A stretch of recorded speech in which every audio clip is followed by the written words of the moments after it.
Приступим. Всем привет, Оз на связи. После моего мега крутого обзора на Вальгаллу мне часто писали в комментариях, что если убрать из названия слово «Ассасин», то получится отличная игра про викингов. Такие комментарии начали триггерить разработчиков еще со времен истоков. И у меня возник вопрос, а что же нужно фанатам игр про ассасинов? Какая ваша идеальная игра? И пока вы пишете свои ответы в комментариях, мы начнем. В этом видео будет куча спойлеров, поэтому если еще не играл в Вальгаллу, то посмотри мой обзор по ссылке в описании. Потом купи ее на распродаже, закончи прохождение и возвращайся сюда. За 20 лет команда сценаристов несколько раз менялась, и сейчас в игре происходит что-то похожее на вселенную DC. Где детонатор? Каждая метла метет по-новому, а игроки потом ночами не спят и ломают голову над очередной сюжетной загадкой. Поэтому мы с вами попробуем разобраться в этом винегрете событий. И для начала давайте сделаем небольшой экскурс к прошлым частям. Я начинал путь ассасина с истории про Эцио. И тогда, в далеком 2012 году, меня в хлам разъебало после прохождения второй части, которая в итоге стала классикой всей серии. Но истории первых частей были вовсе не про Эцио, Альтаира или Конора, а про простого пацана Дезмонда Майлза, который был втянут в тысячелетнее противостояние ассасинов и тамплиеров. Я простой бармен! А также в политические интрижки цивилизации Ису и людей. В конце третьей части он даже пожертвовал собой, чтобы остановить конец света. Но многим игрокам почему-то не нравилась современная линия. Наверное, поэтому ее почти убрали из Shadow. В первых 9 играх нам показали много ключевых исторических событий в Европе, в США, в Карибском бассейне и, конечно же, на Ближнем Востоке, где исторически зародилось братство. А после Ubisoft решил помацать Древний Египет и Древнюю Грецию, и теперь все это нужно было вплести в общий лор прошлых частей. И тут на свет появилась Вальгалла, которая связала все игры серии в одно целое. А начинать этот разбор логичнее всего будет с концовки в Асгарде. Понять концовку нам поможет секретная кат-сцена, которая открывается, если пройти все аномалии Анимуса. История асов, богов из скандинавских мифов, заканчивается сражением Одина против огромного волка по имени Фенрир. Так вот, этот волк – сын Локи. Это мой сын! Норны пророчат Одину погибель в пасти чудовищного волка, и Один решает, что ему нужно выжить и сохранить власть любой ценой. Поэтому он навсегда связывает волка, отбирает у Локи сына, и Локи очень сильно обижается на Одина, а Один отшивает его из своей тусовки. Я вас всех отшиваю! По сюжету Один узнает, что Рагнарёк неизбежен, и находит способ перенести сознание и переродиться. В конце он и остальные боги пьют из колодца Мимира и загружают себя в древо Игдрасиль и переродились в людях, которых мы встречаем в Англии. Эйвор — это Один, всеотец, владыка Асгарда. Сигурд — это Тюр, бог войны. Хальфден — это Тор, бог грома, а Басим — это Локи, бог коварства и хитрости. Конечно, были и другие. Пиши в комментариях, кого из богов еще заметил среди людей. Все события в Асгарде показаны нам как видение Эйвора на основе скандинавских мифов. А на самом же деле происходит то, что нам показывают в секретной кат-сцене после аномалий. Это та же самая сцена, что и в концовке Асгарда, но вместо скандинавских богов мы видим цивилизацию Ису, одетых в высокотехнологичные костюмы. Нам показывают, как они загружают свое сознание в эмбрионов, чтобы потом переродиться. Вокруг все рушится, и можно предположить, что наступает та самая катастрофа, Рагнарёк, и Один приказывает закрыть вход. В особенности Локи. Они делают перенос и идут навстречу смерти. Внезапно одного Ису пронзает меч. Это Локи, убивает Хеймдаля и тоже успевает перенести свое сознание. В начале сцены можно заметить, как Локи технично пробирается в зал. Теперь, когда мы знаем основу конфликта, пора переходить к концовке основного сюжета Вальгаллы. Сигурда посещает видение о своей прошлой жизни как Тюра, и он хочет вернуться туда, откуда все началось. Они с Эйвором уезжают в Норвегию, где находят врата в Вальгаллу. Это устройство, созданное цивилизацией Ису, можно назвать прототипом современного Анимуса. Оно создало симуляцию Вальгаллы, где Эйвор и его банда каждый день бухают, сражаются и умирают в битве. Но Эйвор быстро замечает неладное. Он видит там своего отца, который никак не мог оказаться в Вальгалле, потому что умер бесславной смертью. Ты погиб как трус! И это становится триггером для пробуждения. Очнувшись от этого наркотрипа, Эйвор и Сигурд видят Басима, который нападает на них. Басим — это реинкарнация Локи, но в отличие от Одина и других асов, он смог полностью восстановить все свои воспоминания. Помните его рассказ о человеке, который предал его и забрал его детей? У меня был сын. Его у меня отняли. Тот, кому я верил. Друг. Учитель. Тот, кому я доверил бы что угодно. Но тот, кому доверяешь все, может и отнять все.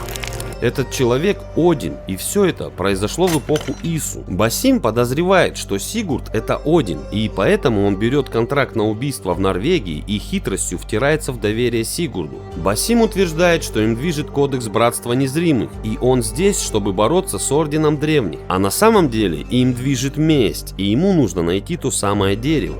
Кстати, этот момент объясняет, почему по канону нужно играть за девочку Эйвор. Басим видит Сигурда, властного, мужественного владыку данов, и узнает о его видениях. Он уверен, что Один это Сигурд, а вот воинственную девушку по имени Эйвор он даже не подозревает. Поэтому во время битвы он понимает, что ошибался. Это ты был мне нужен. Локи ждал этого момента тысячи лет, и теперь он полностью владеет сознанием Басима. В современном мире они называли это эффектом просачивания.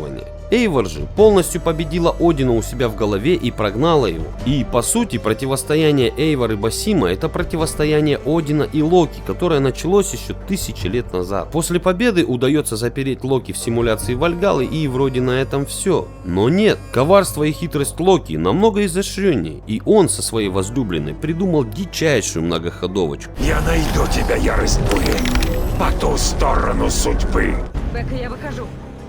Мы видим, как Лейла и команда узнают об очередной солнечной катастрофе Рагнарёке, который должен повториться в наши дни. Команда Лейлы — это Шон и Ребекка, которые работали с Дезмондом в первых частях. Помните, как в конце третьей части такая катастрофа должна была произойти, но Дезмонд остановил ее? Теперь мы знаем, что он не остановил ее, а лишь отсрочил на время. После битвы Эйвора и Басима Лейла уже знает, где находится Игдрасиль, и отправляется в Норвегию, чтобы остановить катастрофу. С помощью жезла Гермеса она входит в симуляцию Вальгаллы и встречает там Локи в образе Басима. Он хитростью заставляет ее прикоснуться к артефакту, тем самым меняясь с ней местами. Лейла остается в симуляции и встречает человека, сделанного из света. Этот человек никто иной, как Дезмонд Майлз, который после своей смерти остался в симуляции, и как Доктор Стрэндж перебирает миллиарды вариантов будущего, чтобы найти тот, в котором мир не сгорит. И Лейла решает навсегда остаться в симуляции, чтобы помочь Дезмонду. А Басим просыпается в нашем мире и с помощью посоха возвращает себе здоровье и молодость. И здесь еще одна важная деталь. Он разговаривает со своей любимой, которая заключена в посох. Как мы знаем из Одиссеи, в посохе заключена Алитея. В видениях Эйвора она предстает перед нами как великанша Ангрбода. В игре нам этого не показывают, но если почитать на фандоме, то все встанет на свои места. Алитея после краха Атлантиды отправляется в Фаен, где влюбляется в Локи, и у них появляются 3 детей. При попытке выкрасть технологию переноса сознания, Алитея получает смертельное ранение, а Локи, чтобы спасти ее, переносит ее сознание в посох Гермеса. И вот она многоходовочка. Алитея под видом помощи приводит Лейлу к месту, где ждет своего часа ее возлюбленный. Хранитель доставила меня к тебе. Ее обет исполнен. Теперь мы с тобой связаны. И обменивает Лейлу на Басима Локи. И вот любимые снова вместе. Теперь Басим отправляется в Северную Америку, где встречается с Шоном и Ребеккой, и они объясняют ему, как незримые стали ассасинами. От арабского хашишия. И вроде бы Басим хочет присоединиться к современному братству и просит встречи с их главным. Уильям Майлз. Я хочу встретиться с ним.